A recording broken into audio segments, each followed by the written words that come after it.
नमस्कार दोस्तों, सर्वांग मोटिवेशन चैनल में आपका स्वागत है।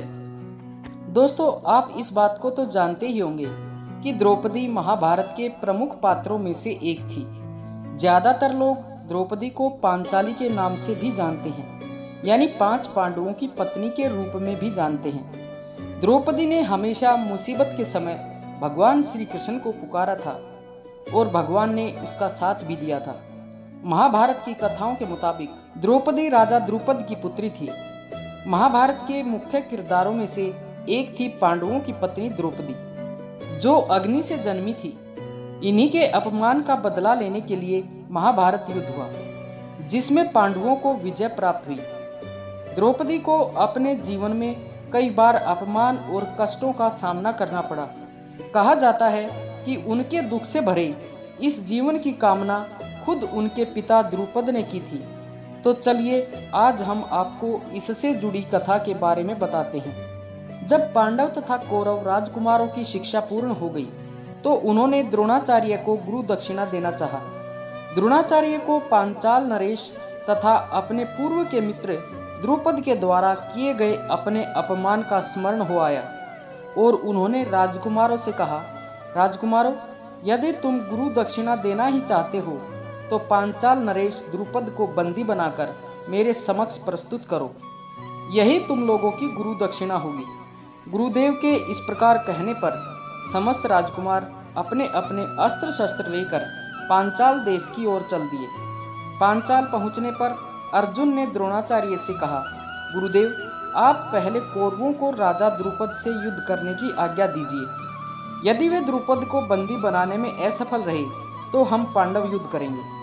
इसके बाद अर्जुन ने आगे बढ़कर द्रुपद को बंदी बना लिया और गुरु द्रोणाचार्य के समक्ष ले आए। इसके बाद अर्जुन ने उनके आधे राज्य को जीतकर ऋषि द्रोण को दे दिया, जिस कारण उनके अंदर बदले की आग सुलग रही थी। द्रोण ने पुत्र प्राप्ति की इच्छा से एक बड़े यज्ञ का आयोजन किया। इस यज्ञ से उन्हें पुत्र धृष्टद्युम्न की प्राप्ति हुई। लेकिन इसी यज्ञ से द्रुपद को भी एक पुत्री की भी प्राप्ति होनी थी, पर द्रुपद अपने लिए पुत्री नहीं चाहता था, इसलिए उसने यज्ञ में आहुति देने से मना कर दिया।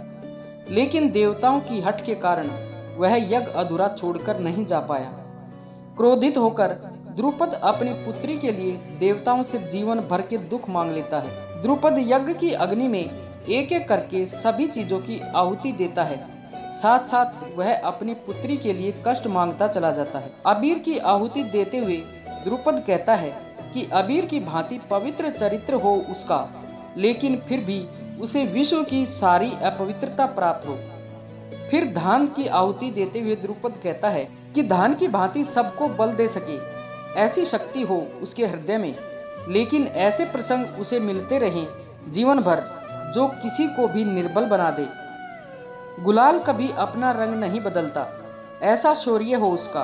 कुमकुम की भांति मेरी पुत्री विश्व में सबसे सुंदर हो और जो दूसरों को भी सुंदर दिखा सके।